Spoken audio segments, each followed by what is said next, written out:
plan Epomia stolonifera. Présence d'un stolon. C'est quoi ça? C'est le tige. Et caractère par une racine adventive. Ici, le timilia étroite. Ça, c'est l'asparagus alba. Le curcus suber. Rotama monosperma. Ephydra fragilis. Le Juniperus fonessa. Le Pestacia lontuscus. Le Felleria media.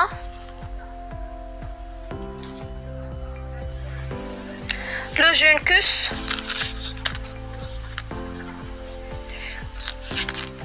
Et la Populus alba. Bonjour à tous, j'espère que vous allez bien. Aujourd'hui, je vais expliquer la sortie d'écologie Mamora Media.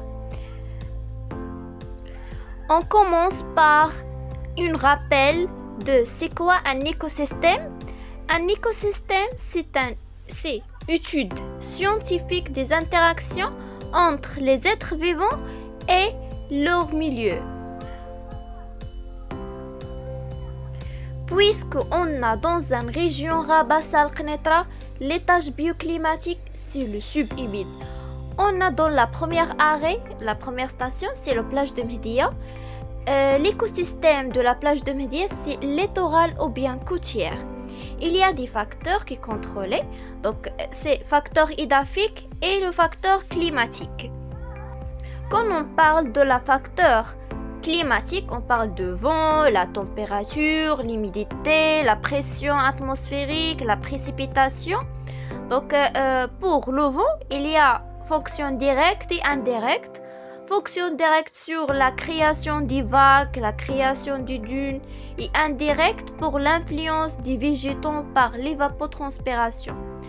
Et pour la température, on utilise le thermomètre, la pression atmosphérique, c'est le Pascal, et la précipitation, la pluviométrie, on calcule la quotient 1000 P sur grand M plus petit m fois grand M moins petit m divisé sur 2.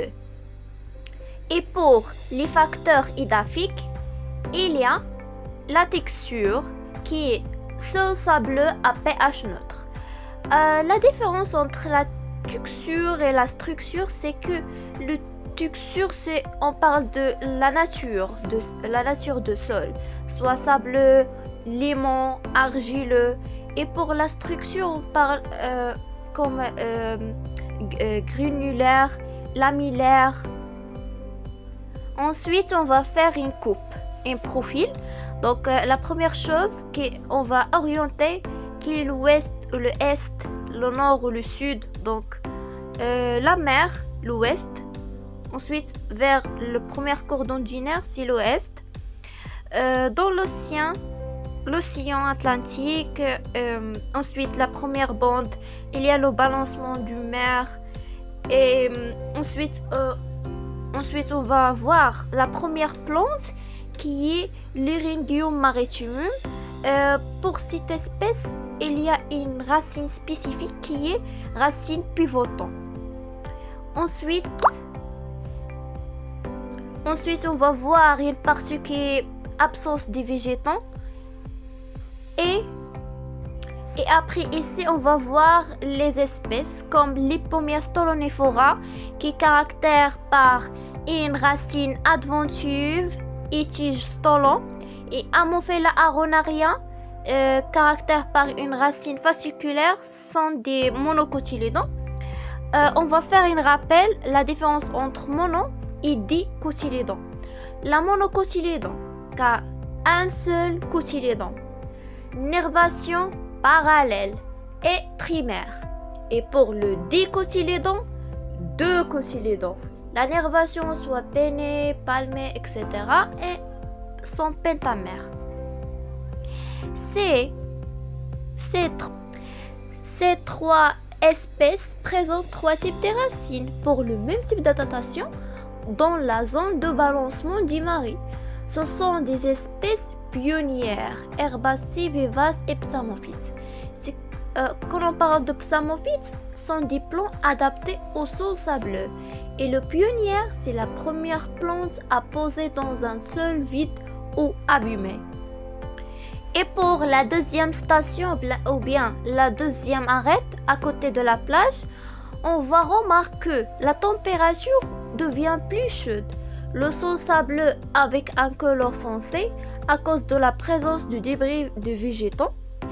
Le sol riche en matière organique. La végétation dense, le strabiscent. On va voir des végétaux comme le Juniperus phoenicia, le Rotama monosperma, les Phaedra fragilis, les Felleria media et les Pistacia lentuscus. Et pour la troisième arrêt, la région de Sidi Bou Rabat, le sol est toujours d'une texture sableuse, le vent est moins fort à cause de l'altitude, le bilan hydrique est moins important, ce qui explique la disparition de Felleria et Pistacia. Quatrième arrêt, c'est l'arrêt de relief de sable. On va faire un profil, on va orienter quel est l'ouest et l'est. On va tracer soit le sillon, le daya, et on va remarquer que il y a le sillon à daya, le vers ouest, c'est le sol sableux non consolidé mobile, c'est-à-dire pas de fixation. Pour la fixation, il n'y a pas de fixation, donc pas de végétation. Et quand le sol sableux est non consolidé, donc il n'y a pas de végétation pour fixer le sol. Et le contraire de le sable consolidé, qui provient d'un sable grisable, la présence du débris, le couleur devient plus foncé de sol. On va voir la première dune et la deuxième dune. Et bien sûr, la végétation dense. Quatrième arrêt, c'est l'arrêt de relief de sable. On va faire un profil, on va orienter quel est l'ouest et l'est. On va tracer soit le sillon, le daya, et on va remarquer que il y a le sillon à daya, le vers ouest, c'est le sol sableux non consolidé mobile, c'est-à-dire pas de fixation. Pour la fixation, il n'y a pas de fixation, donc pas de végétation. Et quand le sol sableux est non consolidé, donc il n'y a pas de végétation pour fixer le sol. Et le contraire de le sable consolidé, qui provient d'un sable grisable, la présence du débris, le couleur devient plus foncé de sol.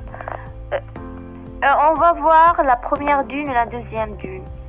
Et bien sûr, la végétation dense. Cinquième arrêt, c'est le daya de Sidi Bou Rabat. Écosystèmes sont lentiques. Alors, c'est quoi le daya? C'est le dépression qui se remplit par la pluie pendant l'hiver et devient sèche l'été. L'eau est légèrement semâtre. Dans la daya, la couleur de sol, le sol gris, à cause de la milieu riche en minéraux, plus la salinité. Le sol est d'une texture plus consolidée, d'où la fixation d'une dune. L'humidité est plus importante sur le versant ouest à cause des vents venus de l'océan. Il y a ici dans le profil une petite info sur l'orientation, une erreur sur l'orientation. À la place de ouest, il y a est, et à la place de est, il y a ouest. Le Populus alba existe dans le milieu le plus humide, qui est vers l'ouest, qui est présent dans l'ouest.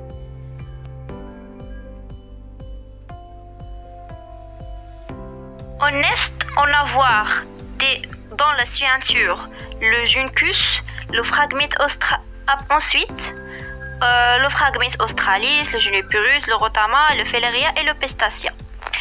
Et l'ouest, c'est la même plante. Il y a aussi le Juncus, le Phragmis australis, le Juniperus, le Retama. Mais dans l'ouest, il y a une plante qui existe juste dans l'ouest, qui est la Populus alba. Pourquoi? Parce que c'est une espèce ripisylve qui aime l'humidité. Le sixième arrêt, Ma'moura, on a dans écosystème forestique et on a dans une région Rabas la Qnetra, donc l'étage bioclimatique subhumide. Quand on parle de strats arbuscents, on parle des arbres. Il y a le Quercus suber, le chêne-liège, fruit de glande, le Prinis ma'mouracis aussi. Et pour les strates lineuses, l'arbuste, c'est le Thymilia letroide, l'Asparagus alba, le Juniperus fournissa.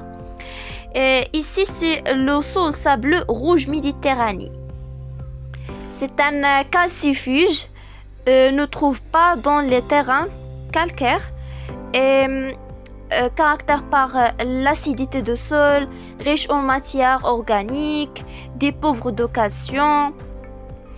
Et pour la perturbation et le danger, il y a des incendies comme le cigarette ou bien la dégradation par la déforestation, le serpauturage, la pollution, le vent des glandes qui sont les fruits des lièges, l'exploitation des glandes. Et pour conserver, on va faire la technique de démesclage. Pour l'exploitation de liège, c'est important de respecter la méthode correcte. On va commencer à 26 ans. C'est pour faire cette technique. Et l'âge limite de arbre, c'est pour l'exploitation, c'est 6 ans. L'âge limite, c'est 62. Au est, on a voir dans la ceinture le Juncus, le Phragmis ensuite le Phragmis australis, le Juniperus, le Rotama, le Felleria et le Pistacia. Et l'ouest, c'est la même plante. Il y a aussi le Juncus, le Phragmis australis, le Juniperus, le Rotama. Mais dans l'ouest, il y a une plante qui existe juste dans l'ouest, qui est la Populus alba. Pourquoi? Parce que c'est une espèce ripisylve,